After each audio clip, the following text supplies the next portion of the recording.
Kitabu cha Matendo ya Mitume, sura ya 15. Neno la Mungu linasema, wakashuka watu waliotoka Uyahudi, wakawafundisha wale ndugu ya kwamba msipotahiriwa kama desturi ya Musa, hamuwezi kuokoka. Basi baada ya Paulo na Barnaba kushindana na watu hawa na kuhojiana nao sana, ndugu wakaamuru kwamba Paulo na Barnaba na wengine miongoni mwao wapande kwenda Yerusalemu kwa mitume na wazee kwa habari ya swali hilo. Basi wakisafirishwa na kanisa, wakapita katika nchi ya Foinike na Samaria, wakitangaza habari za kuongoka kwao mataifa. Wakawafurahisha ndugu sana. Walipofika Yerusalemu, wakakaribishwa na kanisa na mitume na wazee, nao wakawaeleza mambo yote Mungu aliyoyafanya pamoja nao. Lakini baadhi ya madhehebu ya Mafarisayo walioamini wakasimama wakisema, ni lazima kuwatahiri na kuwaagiza kuishika Torati ya Musa. Mitume na wazee wakakusanyika wapate kulifikiri neno hilo. Na baada ya hoja nyingi, Petro akasimama akawaambia, ndugu zangu, ninyi mnajua ya kuwa tangu siku za kwanza Mungu alichagua miongoni mwenu ya kwamba mataifa walisikie neno la Injili kwa kinywa changu na kuliamini. Na Mungu ajuaye mioyo ya watu akawashuhudia, akiwapa Roho Mtakatifu vile vile kama alivyotupa sisi. Wala hakufanya tofauti kati yetu sisi na wao, akiwasafisha mioyo yao kwa imani. Basi sasa mbona mnamjaribu Mungu na kuwekwa kongwa juu ya shingo za wanafunzi, ambalo baba zetu wala sisi hatukuweza kulichukua, bali tuamini kwamba tutaokoka kwa neema ya Bwana Yesu vile vile kama wao? Basi mkutano wote wakanyamaza, wakawasikiliza Barnaba na Paulo wakiwapasha habari za ishara na maajabu ambayo Mungu aliyafanya kwa ujumbe wao katika mataifa. Na hao walipokwisha kunyamaza, Yakobo akajibu akisema, ndugu zangu, nisikilizeni. Simeoni ametueleza jinsi Mungu hapo kwanza alivyowaangalia mataifa ili achague watu katika hao kwa ajili ya jina lake. Na maneno ya manabii yapatana na hayo, kama ilivyoandikwa, baada ya mambo haya nitarejea, nami nitaijenga tena nyumba ya Daudi iliyoanguka. Nitajenga tena maanguko yake, nami nitaisimamisha, ili wanadamu waliosalia wamtafute Bwana, na mataifa yote ambao jina langu limetajwa kwao, asema Bwana ajulishaye hayo tangu milele. Kwa sababu hiyo mimi naamua hivi, tusiwataabishe wale waliomgeukia Mungu katika mataifa, bali tuwaandikie kwamba wajiepushe na unajisi wa sanamu na uasherati na nyama zilizosongolewa na damu. Kwa maana tangu zamani za kale Musa anao watu wahubiriwa mambo yake. Katika kila mji husomwa kila Sabato katika masinagogi. Basi ikawapendeza mitume na wazee na kanisa lote kuwachagua watu miongoni mwao na kuwapeleka Antiokia pamoja na Paulo na Barnaba. Nao ni hawa: Yuda aliyeitwa Barsaba na Sila, waliokuwa watu wakuu katika ndugu. Wakaandika hivi na kupeleka kwa mikono yao, mitume na ndugu wazee, kwa ndugu zetu walioko Antiokia na Sham na Kilikia, walio wa mataifa, salamu. Kwa kuwa tumesikia ya kwamba watu waliotoka kwetu wamewasumbua kwa maneno yao, wakipotosha roho zenu, ambao sisi hatukuagiza. Sisi tumeona vema, hali tumepatana kwa moyo mmoja, kuwachagua watu na kuwapeleka kwenu pamoja na wapendwa wetu Barnaba na Paulo, watu waliohatarisha maisha yao kwa ajili ya jina la Bwana wetu Yesu Kristo. Basi tumewatuma Yuda na Sila, watakaowaambia wenyewe maneno yayo hayo kwa vinywa vyao, kwa maana ilimpendeza Roho Mtakatifu na sisi tusiwatwike mzigo ila hayo yaliyo lazima, yaani mjiepushe na vitu vilivyotolewa sadaka kwa sanamu na damu na nyama zilizosongolewa na uasherati. Mkijizuia na hayo, mtafanya vema. Wasalamu. Hata hao wakiisha kupewa ruhusa, wakatelemkia Antiokia, na baada ya kuwakusanya jamii yote wakawapa ile barua. Nao walipokwisha kuisoma wakafurahi kwa ajili ya faraja ile. Tena Yuda na Sila, kwa kuwa wao wenyewe ni manabii, wakawahusia ndugu kwa maneno mengi, wakawathibitisha. Na wakiisha kukaa huko muda, wakaruhusiwa na ndugu waende kwa amani kwa hao waliowatuma. Lakini Sila akaona vema kukaa huko, na Paulo na Barnaba wakakaa huko Antiokia, wakifundisha na kulihubiri neno la Bwana pamoja na watu wengine wengi. Baada ya siku kadha wa kadha, Paulo akamwambia Barnaba, haya, mrejee sasa tukawaangalie hao ndugu katika kila mji tulipolihubiri neno la Bwana wa hali gani. Barnaba akaazimu kumchukua Yohana aliyeitwa Marko pamoja nao, bali Paulo hakuona vema kumchukua huyo aliyewaacha huko Pamfilia asiende nao kazini. Basi palitokea mashindano baina yao, hata wakatengana. Barnaba akamchukua Marko akatweka kwenda Kipro, lakini Paulo akamchukua Sila, akaondoka akiombewa na wale ndugu apewe neema ya Bwana. Akapita katika Shamu na Kilikia akiyathibitisha makanisa. Bwana Yesu asifiwe. Katika kitabu cha Matendo ya Mitume sura ya 15, tunaenda kufanya maombi ya kushinda maumivu ya kutengana. Mungu analeta watu kwenye maisha yetu ili kutimiza kusudi lake maalum. Lakini jambo moja ambalo napenda ulifahamu ni kwamba kusudi la Mungu lina muda wake. Kuna muda ambao kusudi la Mungu linaanza kufanya kazi, na kuna muda kusudi la Mungu linakamilika. Na kwa sababu Mungu anawaleta watu ili kutimiza kusudi lake, kinachotokea ni kwamba ule muda wa kusudi unapokamilika, hawa watu ni lazima wataondoka kwenye maisha yetu. Wanaweza kuondoka kwa njia ya kawaida, au wanaweza kuondoka duniani kwa maana ya Mungu kuwatwaa. Hakuna mtu ambaye anakuja kwenye maisha yako bila Mungu kumpa muda maalum wa kufanya kitu alichotumwa kukifanya. Kila mtu ambaye Mungu amemleta kwenye maisha yako ana muda maalum wa kukupa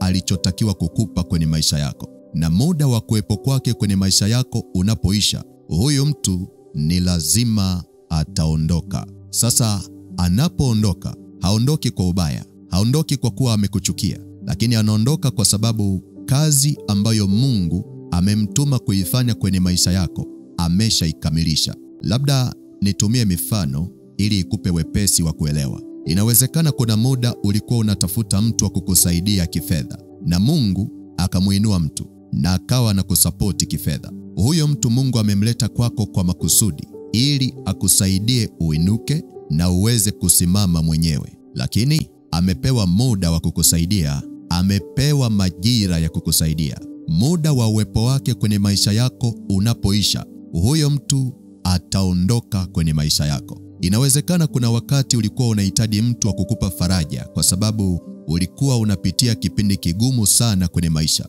na ukafika wakati wa kukata tamaa ya maisha. Na ili Mungu akusaidie, akaamua kukuletea mtu ambaye akafanika faraja kwenye maisha yako. Kwa namna ambavyo ukiwa kwenye msongo wa mawazo na unatafuta mtu wa kuzungumza naye, huyo mtu anakuwepo kukusaidia. Ukiwa umekwama kimawazo na hujui kitu cha kufanya, huyo mtu anakuwepo kwa ajili ya kukupa mwongozo. Sasa kinachotokea katika ulimwengu wa roho ni kwamba huyo mtu Mungu amemleta kwako ili akusaidie kuvuka mahali ambapo wewe binafsi umeshindwa kuvuka. Lakini amemtuma kwako kwa kipindi, na amemtuma kwako kwa majira maalum. Ule muda wa kuwepo kwake unapoisha, huyo mtu ni lazima ataondoka kwenye maisha yako. Na lengo la Mungu la kuwaondoa watu hawa ni ili kutusaidia tuweze kusimama wenyewe mahali ambapo tulishindwa kusimama. Sasa inapotokea watu hawa wanaondoka, moja kati ya jambo linalotokea ni kwamba nafsi inapatwa na majeraha, moyo unavunjika na kujeruhika. Kwa nini inakuwa hivyo? Inakuwa hivyo kwa sababu ukuwa umejiandaa kumwachilia huyo mtu. Ukuwa umetambua majira katika ulimwengu wa roho. Laiti ungekuwa umejua kwamba huyu mtu Mungu amemleta hapa kwa muda maalum, basi ungejiandaa. Kama ungekuwa unafahamu kwamba huyu mtu Mungu amemleta kwenye maisha yako kwa kitambo kidogo, ungeuandaa moyo wako kulipokea na ungesonga mbele vizuri kabisa na maisha yako. Na kitu kinachotokea ni kwamba muda wa hawa watu kuwepo kwenye maisha yetu unapoisha, Mungu anawahamisha,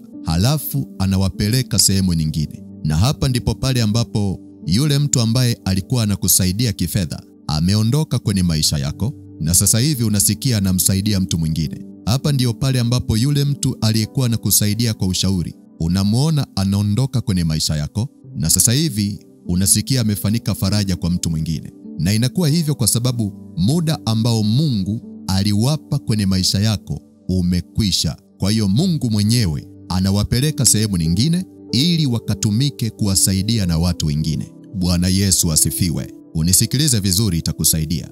Sasa kushindwa kuelewa jinsi Mungu anavyofanya kazi ndiko kunakoleta shida katika maisha yetu, kwa sababu watu wengi wamejikuta wanawakasirikia watu walioondoka kwenye maisha yao. Wengine wamejikuta wanawageuza watu walioondoka kwenye maisha yao kuwa kama maadui zao, kwamba kwa nini umeacha kunisaidia mimi alafu umeingia kuwasaidia watu wengine? Kwa nini umeacha kunishauri mimi alafu sasa hivi unawashauri watu wengine? Unisikilize, sio wao, ni Mungu ndio amewahamisha ili kukusaidia na wewe uweze kujisimamia. Ni Mungu amewahamisha ili na wao wapate nafasi ya kugusa maisha ya watu wengi zaidi. Kwa hiyo kitu kinachotakiwa hapa ni kuelewa kwa undani namna ambavyo kusudi la Mungu linafanya kazi. Kusudi la Mungu linaweza kukukutanisha na watu, lakini pia kusudi la Mungu linaweza kuondoa watu kwenye maisha yako. Sasa kwa sababu watu wengi hawana ufahamu wa jambo hili, ndiyo maana kumekuwa na vita kati ya watu wa Mungu. Na jambo hili unaliona mpaka kwa watumishi wa Mungu. Kama wewe ni mtumishi wa Mungu na unanisikiliza muda huu, unisikilize vizuri, maana itakusaidia.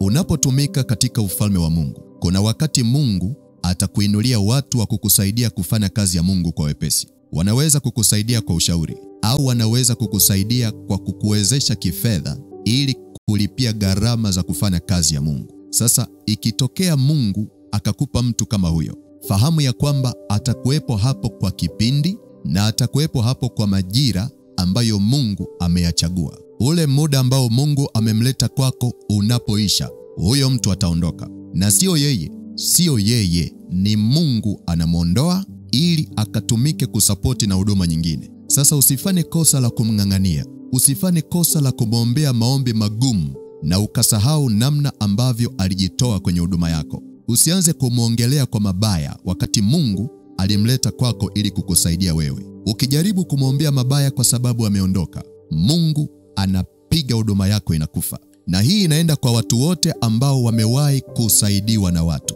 Chunguza mtu yeyote ambaye aliwahi kusaidiwa na mtu, alafu akaanza kumwongelea vibaya aliyemsaidia, alafu angalia na maisha yake yalivyo. Wengi huwa hawawezi kuinuka tena. Wengi hawawezi kupiga hatua tena. Mungu ndiye anayeleta watu wema wa kutusaidia kwenye maisha yetu, lakini pia Mungu ndiye anayewaondoa ili wakatumike mahali pengine katika kutimiliza makusudi yake. Kwa hiyo unapoamua kupambana na hawa watu, utapambana na Mungu aliyewatuma kwenye maisha yako. Kwa hiyo kitu ninachotaka ukifahamu hapa ni kwamba kuna wakati watu wema wataondolewa kwenye maisha yako. Kuna wakati watu waliokusaidia wataondolewa kwenye maisha yako. Ikitokea hivyo, mshukuru Mungu kwa ajili ya uwepo wao, halafu muamini Mungu kwa msimu mpya aliyouandaa kwa ajili yako. Hata kama utasikia moyo wako umeingiwa na huzuni na mahangaiko, wewe muamini Mungu aliyewaleta, ya kwamba atakukutanisha na wengine kwa wakati wake. Lakini usikubali kuingia kwenye ugomvi kwa jambo ambalo Mungu alikupa kama zawadi. Bwana Yesu asifiwe. Ngoja nikupeleke kwenye maandiko. Ukisoma kitabu cha Matendo ya Mitume sura ya 15, ule mstari wa 39, neno la Mungu linasema, basi palitokea mashindano baina yao hata wakatengana. Barnaba akamchukua Marko akatweka kwenda Kipro. Bwana Yesu asifiwe. Unisikilize, itakusaidia. Unisikilize. Kabla Sauli hajaokoka na kuwa mtume Paulo unayemfahamu, alikuwa ni mtu mkatili sana, na alikuwa anawatesa watu waliookoka na kuwaua. Sasa alipokuja kuokoka, hakuna mtu aliyekuwa anamwamini. Kila mtu alikuwa anamwangalia kwa tahadhari, kwa sababu hapo kabla alikuwa anafanya mambo mabaya sana kwenye maisha yake. Kiufupi, historia yake ilikuwa chafu. Sasa kwa kuwa Mungu alikuwa na makusudi na maisha yake, akaamua kumuinulia mtu anayeitwa Barnaba. Kazi ya Barnaba ilikuwa ni kumtambulisha Paulo kwa watu na kumnenea mazuri kwa watu, ili kwamba watu waweze kumpokea na kumkubali. Hicho ndicho kitu kilichomfanya Mungu amlete Barnaba kwenye maisha ya Paulo. Lakini Barnaba aliletwa kufanya hiyo kazi kwa muda. Aliletwa kufanya hiyo kazi kwa majira ambayo Bwana alikuwa ameamuru. Na majira ya kuwepo kwa Barnaba yalipoisha, hawa watu walitengana na kila mtu akapita njia yake. Muda wa Barnaba kuwa msaada kwa Paulo ulipokwisha, ilibidi watengane. Sasa shida iliyotokea ni kwamba waliruhusu nafsi zao ziingie kwenye mafarakano. Waliruhusu nafsi zao ziingie kwenye magombano. Kama vile ambavyo watu wengi wanatengana kwa magomvi, ndicho kilichotokea kwa Barnaba na Paulo. Waliingia kwenye mabishano makali kiasi ambacho wakaamua kwamba kila mmoja apite njia yake. Lakini kwa tafsiri ya kiroho ni kwamba muda wa Barnaba kuwepo kwenye huduma ya Paulo ulikuwa umekwisha katika ulimwengu wa roho. Na ndicho kitu ninachotaka ukifahamu, na kitakusaidia sana katika maisha yako unapokuwa hapa duniani. Muda wa mtu ambaye Mungu amemleta kwako unapoisha, jitahidi na Mungu akusaidie. Jitahidi usiruhusu mwili uingie. Jitahidi usiruhusu hasira iingie. Hata kama ulikuwa unamtegemea, hata kama uliyatoa maisha yako kwake, muamini Mungu kwamba anao mpango mzuri zaidi kwenye maisha yako. Bwana Yesu asifiwe. Bwana Yesu asifiwe. Ninaamini umenielewa. Amen. Sasa kama umenielewa, funika macho yako. Funika tu macho yako. Alafu anza kutafakari. Ni mtu gani Mungu alimleta kwenye maisha yako akusaidie? Alafu unashangaa tu ameondoka bila sababu yoyote. Inawezekana alikusaidia kupata kazi, na wewe ulitamani baada ya kukusaidia kupata kazi aendelee kuwa sehemu ya maisha yako, lakini ameondoka. Na hichi kitu kinakusumbua. Kumbe Mungu amempeleka sehemu nyingine ili akawasaidie na watu wengine, na moyo wako umeshindwa kulikubali hilo jambo. Moyo wako umegoma kupokea, na shetani akatumia hiyo nafasi kukuumiza. Na sasa hivi ninapozungumza, ndani ya moyo wako unajisikia kumchukia. Unisikilize.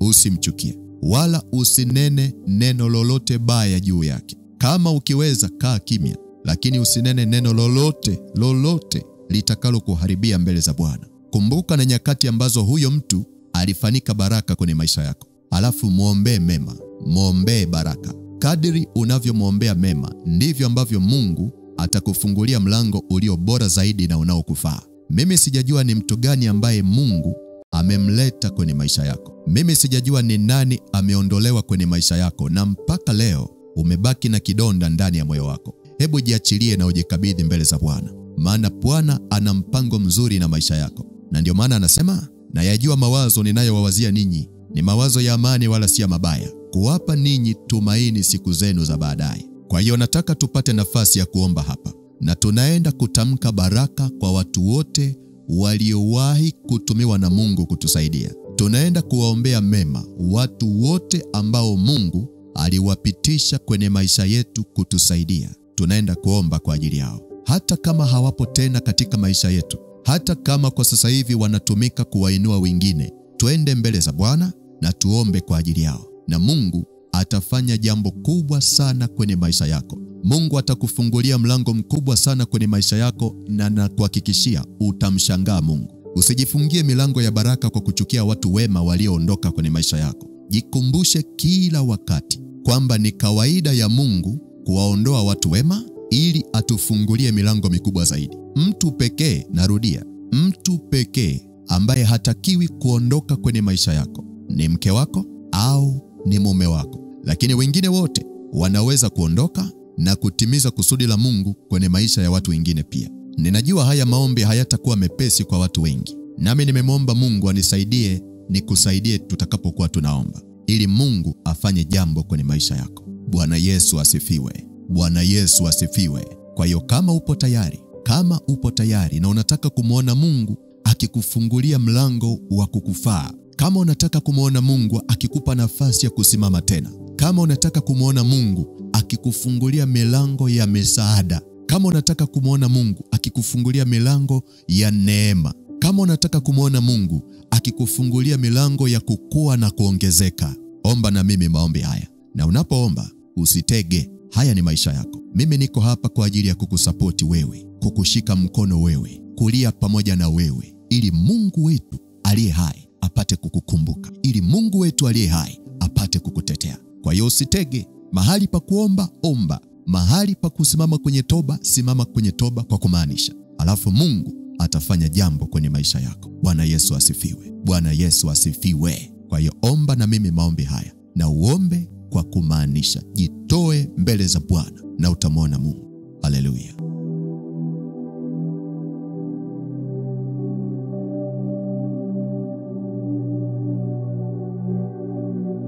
Sema: Mungu uliye hai, nasogea kwenye kiti chako cha neema. Ninaomba unisamehe makosa niliyofanya. Ninaomba unisamehe dhambi nilizotenda. Ninaomba unisamehe kwa mawazo mabaya yaliyotumika kunitoa katika uwepo wako. Ninaomba unisamehe kwa hisia mbaya zilizotumika kumpa shetani nafasi kwenye nafsi yangu. Ninaomba unisamehe kwa kuvunja sheria za neno lako. Ninaomba unisamehe kwa dhambi zote nilizotenda kwa siri ndani ya moyo wangu. Ninaomba unisamehe kwa maovu niliyoyafanya kwa siri ndani ya moyo wangu. Ninaomba unisamehe kwa kumpa shetani nafasi ya kunidanganya. Ninaomba unisamehe kwa kumpa shetani nafasi ya kuchafua moyo wangu. Ninaomba unisamehe Bwana. Ninaomba unirehemu Bwana. Katika jina la Yesu. Katika jina la Yesu. Kwa maneno ya kinywa chako, nenda mbele za Mungu kwa toba na rehema. Mwambie Mungu akusamehe kwa jambo lolote unalosikia kulitubia ndani ya moyo wako. Mwambie Mungu akusamehe. Endelea kuomba, endelea kuomba. Ukiniona nimenyamaza kimya, maana yake ninakupa nafasi ya kwenda mbele za Mungu na kusema naye katika toba na rehema na kumwomba akusamehe. Endelea kuomba, endelea kuomba. Endelea, endelea, endelea.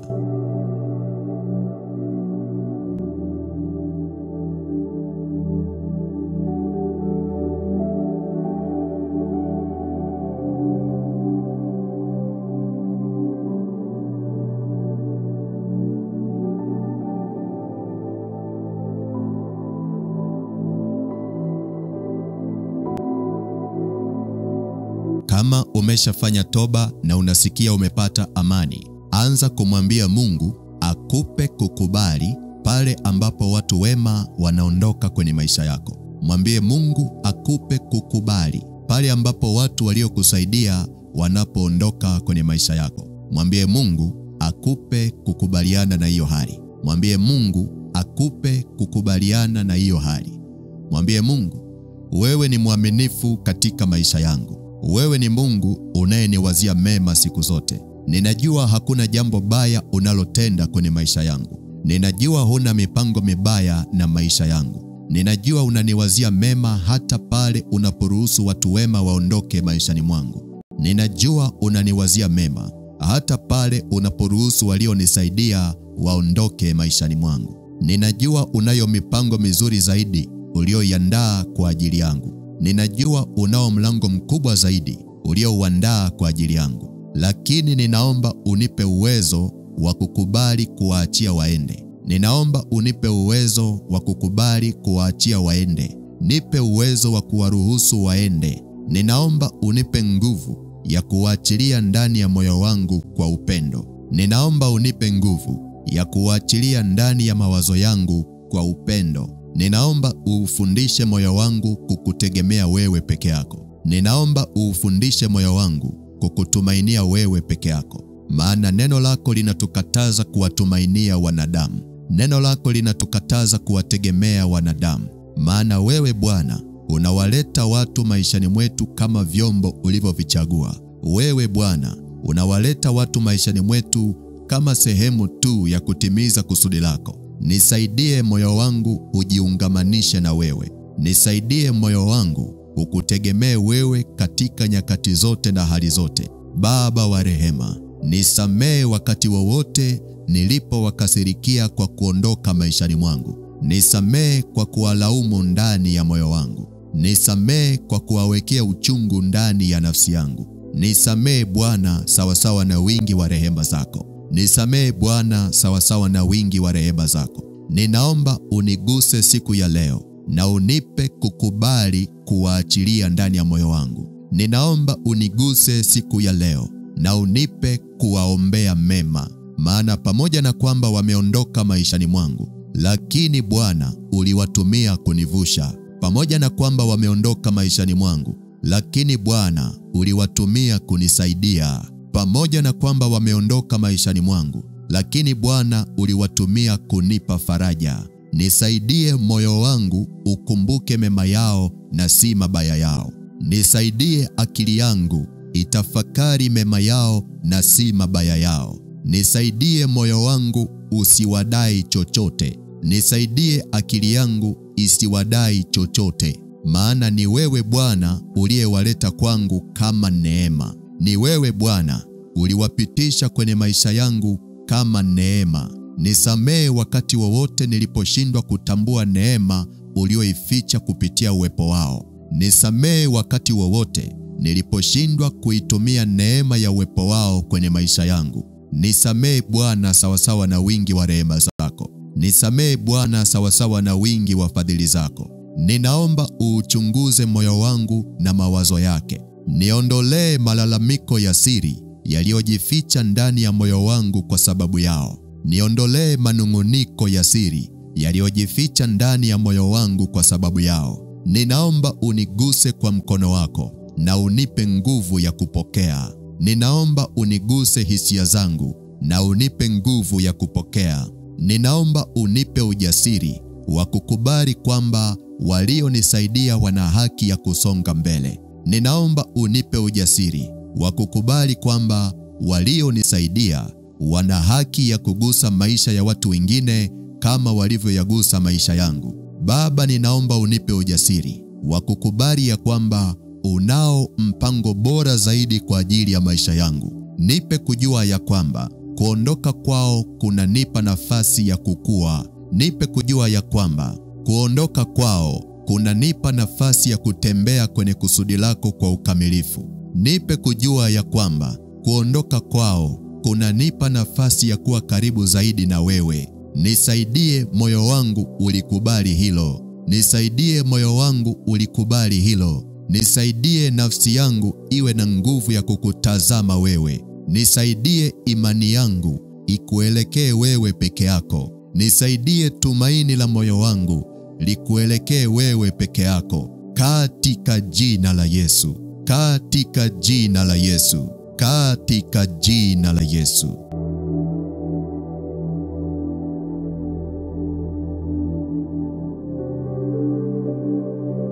Kama umemaliza kuombea hiyo agenda na unasikia umepata amani, anza kutamka baraka kwa watu wema walioondoka kwenye maisha yako. Anza kutamka baraka kwa watu waliowahi kukusaidia lakini kwa sasa hawakusaidii tena. Tamka baraka kwa ajili yao. Tamka baraka kwa ajili yao. Kumbuka, unapowatamkia baraka, Mungu anakufungulia milango ya kuendelea kukutana na watu wema katika maisha yako. Hata kama moyo wako uliumia walipoondoka kwenye maisha yako, tamka baraka kwa ajili yao. Hata kama moyo wako ulijeruhiwa walipoondoka kwenye maisha yako, wewe watamkie baraka. Neno la Mungu linasema kwenye kile kitabu cha Yeremia sura ya 29 na ule mstari wa 7 kwamba kautakieni amani mji ule ambao nimewafanya mchukuliwe mateka, mkauombee kwa Bwana, kwa maana katika amani yake mji huo ninyi mtapata amani. Kadri unavyotamka baraka juu yao,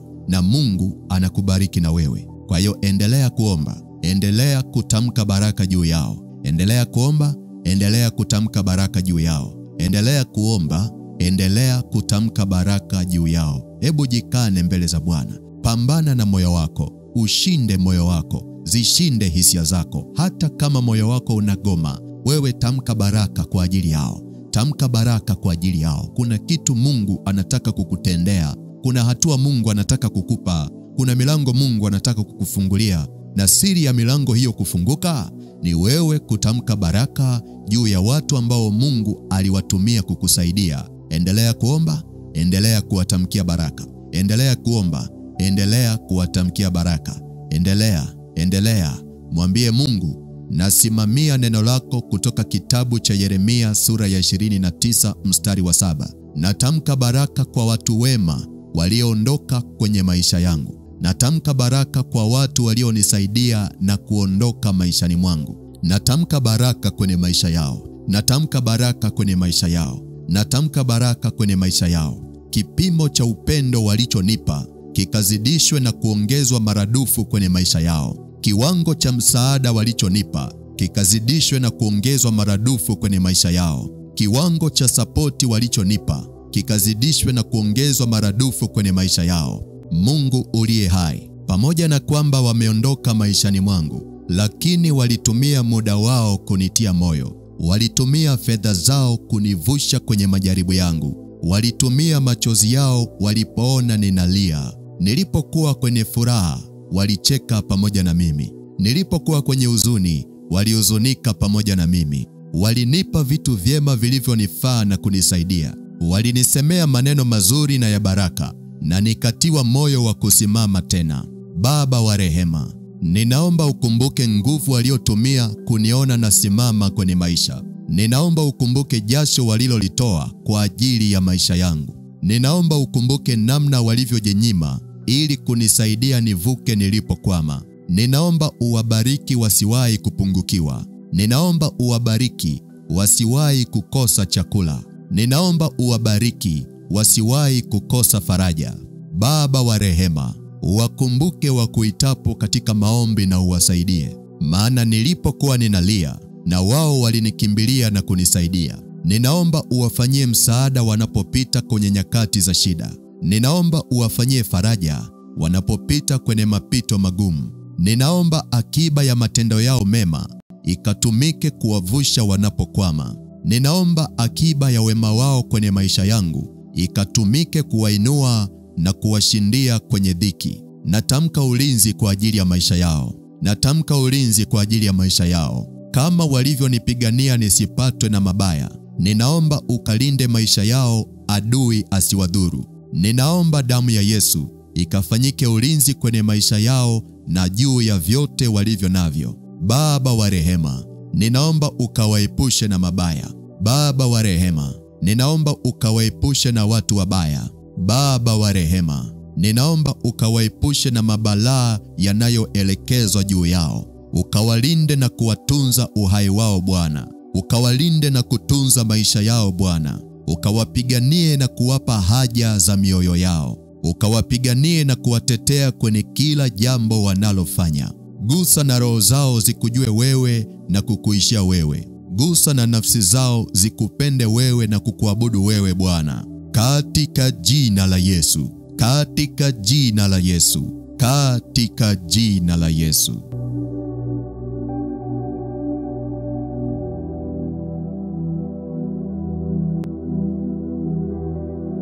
Kama unasikia kuvuka, anza kuomba Mungu akupe maono mapya kwenye maisha yako. Anza kuomba Mungu akupe hatua mpya kwenye maisha yako. Anza kuomba Mungu akufungulie milango mipya kwenye maisha yako. Endelea kuomba, endelea kuomba, endelea kuomba, endelea kuomba. Mwambie Mungu, nipo tayari kusonga mbele kwenye maisha yangu. Nipo tayari kupiga hatua mpya kwenye maisha yangu. Nipo tayari kupokea maono mapya kutoka kwako. Ninaomba unifungulie hazina mpya katika ulimwengu wa roho. Ninaomba unifungulie milango mipya ulioikusudia ifunguke kwenye maisha yangu. Ninaomba unifungulie nyakati mpya ulizoziandaa kwenye maisha yangu. Ninaomba unipe kibali kipya ulichokiandaa kwa ajili yangu. Ninaomba unipe hatua mpya ulioiandaa kwa ajili yangu. Nifungulie nafasi kwenye mioyo ya watu wapya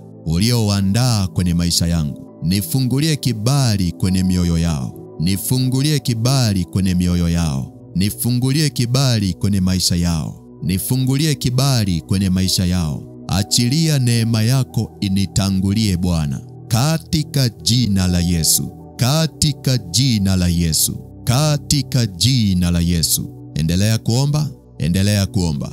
Endelea kuomba, endelea kuomba. Endelea, endelea, endelea.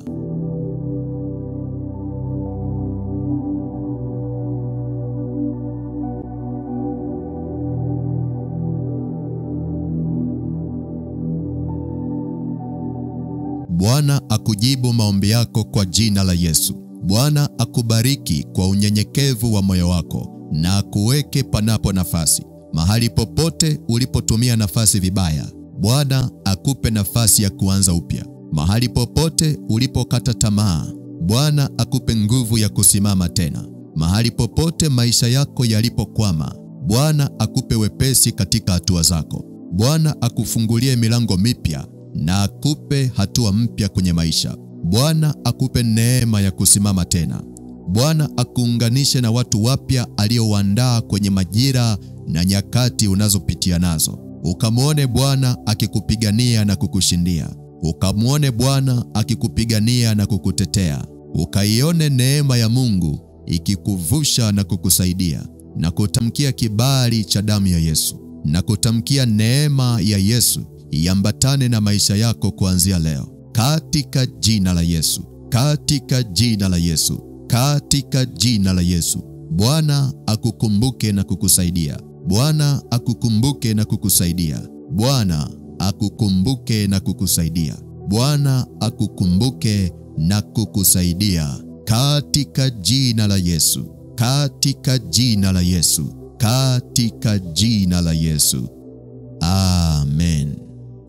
Bwana Yesu asifiwe. Kama umefanya maombi haya, napenda kukupa hongera kwa ushindi. Mungu akubariki sana kwa kusoma kitabu cha Matendo ya Mitume sura ya 15 yote. Kesho tutaendelea kusoma kitabu cha Matendo ya Mitume sura ya 16. Kwa hiyo usisahau kuandaa Biblia yako na ujiandae kwa maombi pia. Lakini kabla sijamaliza kipindi cha leo, nataka nikupe nafasi ya kuokoka. Yaani kumpa Yesu nafasi aingie ndani yako na afanyike kuwa Bwana na Mwokozi wa maisha yako. Unapookoka, unapata uhakika wa kuishi maisha ya ushindi ukiwa hapa duniani. Lakini pia unapompa Yesu maisha yako, hata ukifa leo, unakwenda mbinguni. Hii ni habari njema sana ya ufalme wa Mungu katika maisha yako. Kwa hiyo kama upo tayari na unamhitaji Yesu akuokoe, fuatisha maombi haya. Sema: Mungu Baba, katika jina la Yesu, asante kwa kuniwezesha kusoma neno lako siku ya leo. Ninaomba unisamehe dhambi zangu zote nilizofanya katika maisha yangu. Ninatubu kwako. Ninaomba unisamehe. Ninaomba damu ya Yesu initakase. Bwana Yesu, ninakuhitaji kwenye maisha yangu. Bwana Yesu, ninaomba uniokoe. Ninafungua moyo wangu na kukaribisha uingie ndani yangu kwa uweza wa Roho wako Mtakatifu. Uwe Bwana na Mwokozi wa maisha yangu kuanzia sasa na siku zote. Ninaomba uliandike jina langu kwenye kitabu cha uzima wa milele. Ninaomba unitie nguvu, shetani asinishinde. Ninaomba unitie nguvu, majaribu yasinishinde, katika jina la Yesu. Amen. Kama umefanya sala hii, napenda kukupa hongera kwa kuokoka. Mungu akubariki sana. Tuonane tena siku ya kesho. Usisahau kuwashirikisha na watu unaowapenda ili waungane nasi katika vipindi hivi vya kusoma Biblia pamoja na maombi. Nami nakutamkia baraka za Bwana. Bwana akubarikie na kukulinda. Bwana akuangazie nuru za uso wake na kukupa amani. Na damu ya Yesu inene mema kwa ajili yako na kukutunza. Amen.